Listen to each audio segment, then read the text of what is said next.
Orgasmic enlightenment, where the sexual and spiritual come together. I'm Kim Anami, and I'm a holistic sex and relationship coach and a vaginal weightlifter. In this show, we explore all things intimate. I believe that our sexual energy is life force, creative energy, and we can use it to shape our worlds, strengthen our relationships, and self-actualize. I blend the most avant-garde information from neuroscience, ancient sexual practices like Tantra and Taoism, to renegade wellness modalities to show you how to create gourmet sex in your lives. Come one, come all. Should love feel safe? On the heels of my last podcast talking about intense chemistry and whether it's a green flag or a red flag, today I want to talk specifically about the idea that relationships ought to be safe. I hear this word tossed around a lot right now in the context of relationships. In the wake of everyone talking about nervous system rewiring and how safety is the holy grail we all ought to apparently be looking for, I have some thoughts. The idea seems to be that your partner and your relationship ought to make you feel safe. You feel safe in their presence, you feel safe to open up. And while I sort of see what they're getting at, the reality is that life, and especially love, is not safe. Ever. Not really. Not actually. How can you be safe when you open yourself up, you let your guard down, and you let someone in? You can make a good, educated, and maybe logical decision, and in the end, you could still get screwed. Let me explain why safety is actually the least safe option. One of my favorite quotes ever about love and sex and intimacy is from Gabriel Garcia Marquez. He is the esteemed Colombian author of 100 Years of Solitude, thought by many, including me, to be a masterpiece and possibly the best book ever written. Although I'm about to start reading Dostoevsky, and so my opinion might change. He also wrote Love in the Time of Cholera, another one of my favorite books ever. This line always stayed with me because it made the most sense of why I felt the way I did, and it reflected my own experiences. The anxiety of falling in love could only find repose in bed. This idea that the deep hunger, need, restless vulnerability, all of this was a thirst that could only be satiated through lovemaking. That being in bed, entwined with each other, was the only thing that would temper that love, calm it, quench it, momentarily, until the next day and night when you come together again.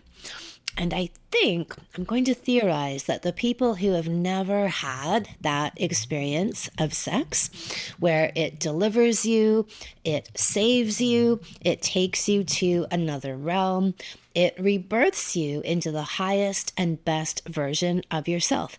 If they've never had that, they don't understand the process.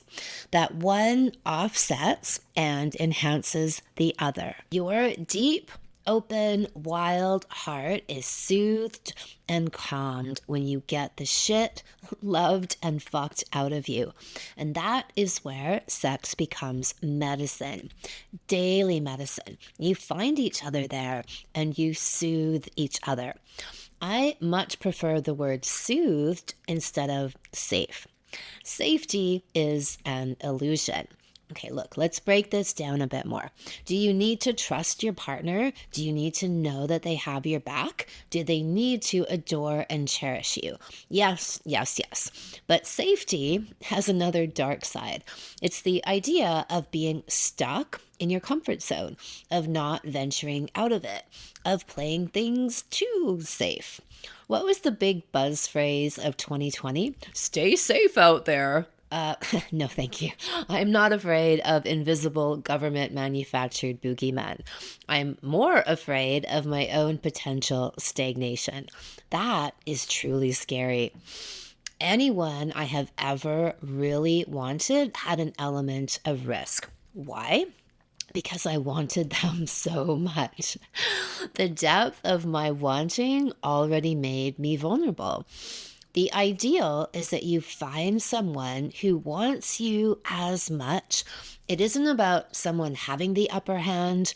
It's about both being so open, so raw, so utterly besieged with each other that the place you connect is in that mutual vulnerability. And you do everything to maintain that place of vulnerability, of not letting your walls come up. That is what so much of my work is about. How do we get there and then stay there in that armorless state, in your rawness? You both put down your arms and surrender perpetually.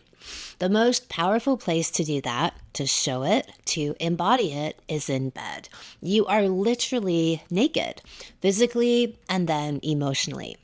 People can say they love each other, and they do say that all the time. They love their partner like a brother or a sister, but that is not vulnerable love.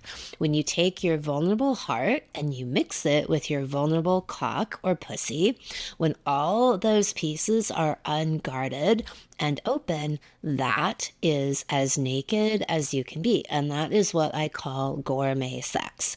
You need both dimensions, the emotional and the sexual, to be raw. They both have to be there. One without the other in either direction is empty, lifeless, boring. But when you combine the two, this is everything. This is magic. This is the stuff that makes the world go round. This is where you unleash the alchemical healing, procreative, euphoric, psychedelic potential of your God selves. Nothing less. Most people don't know what they don't know. They've never touched it. They've never tasted it. The best, the very best they can come up with in their so limited experiences is that safety is what you ought to aim for. This is the highest rung of the ladder they aspire to. Nah, fuck them. They need to get deeply heart and soul fucked. Another one of my favorite life mottos is, if you're not scared shitless, you're not aiming high enough. We all know what this is like. The only way you keep growing is that your next steps ought to be tinged with even a little bit of heart flutter, gut flutter, genital flutter. For me, this is always the radar and the beacon of walk this way. There is magic for you over here, but you're gonna have to earn it. You need to prove yourself worthy. You have to have courage and boldness. And if you don't, if you can't right now, well, then it will slip through your fingers. And you can settle for the consolation prize of the thing, the person, the job, the life you want less. Or you can train like a motherfucker for what it is you really want, so that the next time it comes round, you are ready. You recognize it and you leap, you tackle it and you grab it and you do not let it go. Anytime I've ever chosen a safe person, it's been a fucking disaster. Like possibly the most disastrous of any of my relationships. Once upon a time, I met an older woman who was a mentor of sorts to a friend of mine. We were sitting down at lunch and she tried to espouse some kind of elder wisdom, which was that women ought to choose men who love them more. She said this was the only way that women could really have their needs met in relationship, that this was safe. I pondered it because I'd never really looked at relationships that way. A, I wasn't strategic about them. And B, I thought that I always wanted to be madly, deeply, passionately in love with someone. I wanted to feel a stirring in the soul of me, like a deep ache of finally recognizing someone and them recognizing me, of us knowing and adoring each other deeply, of being smitten and brought to our knees in every possible way. it had never occurred to me to choose someone where potentially I could be less hurt or less vulnerable. So I tried it. I mean, it made a kind of logical sense, I guess. I met someone, he was cute. Well, he was beautiful, actually, one of the most beautiful men I'd ever seen. But he wasn't inwardly strong or brilliant or someone I admired. And these were all things that composed an aggregate of love for me. I didn't feel a sense of deep love for him, but in the spirit of this experiment, I went ahead anyway. But ultimately, the proof is always in the pudding. So, especially with someone like me, where sex is such an integral part of the relationship, I liked him, sorta. I liked hanging out with him, sorta. But I had no desire to have sex with him. So, what's kind of hilarious is that for most people, this would just be a normal relationship where they don't have sex that much. She would say or even think that she has a low libido, and he would think that, oh, she just has a low libido. But for me, and in my world, this is a really big deal and a no-go. So this thing carried on for a while and then I ended it. And I think he knew that deep down, it wasn't really that deep for me. And probably because I didn't really want to fuck him all that much. And he was bitter and resentful. On his way out the door, he figuratively smashed everything he could get his hands on in my life. He wrought total havoc and destruction. So no, this whole safe choice, find someone who loves you more, was total bullshit and ultimately even more chaos. Because it's not built on the deepest truth or from your deepest heart. It's built on a rationalization. And as I've said before, especially in the last couple of episodes, is that I see the outcome of such unions of rationalization years and decades down the road. The outcome, which is all kinds of reproductive ailments, financial problems, weight gain, depression, everything going south. Because this is what it looks like to take the safe choice instead of what the heart wants and the genitals want. And so we and they wither. They and we get smaller. And like I said in the last episode on chemistry, the key here is that in that intense longing, the key is that both of you are committed to your relationship as being a vessel for growth and transformation. You both know that you will need to put in the work and the play, from radical honesty to hours-long sex dates, to make this thrive and become your superpower. Because without that, yes, it will also die. And this will be an explosive rather than a quiet death. But die, it still will. So back to this idea of soothing each other. The people I've been the most into, who touched me the deepest, who set me on fire, I was the most passionate about, we had to have the most sex. Spending hours in bed with each other, stopping time, connecting to the depths deeper than we'd ever both been within us. That was the only remedy for the intensity of how we felt about each other. And I will let it be noted that we never really had enough. The only thing that would get us out of bed and out of that cosmic cocoon was some kind of life responsibility. We would emerge as new people, even more raw, more open, and yet stronger, fortified within it. And then you go about your day and the rawness becomes almost unbearable. The great beauty of it all. And we'd climb back into bed again to be slaked. So slaked is a word I love, S-L-A-K-E. And it means to quench your thirst. But for me, I think of it as a combination of satiate and ache, like to satiate a deep ache. So when you get back into bed again and it tones the volume down just enough that you can then get through the next day without stopping to just drop your jaw and daydream at the wonder of it all.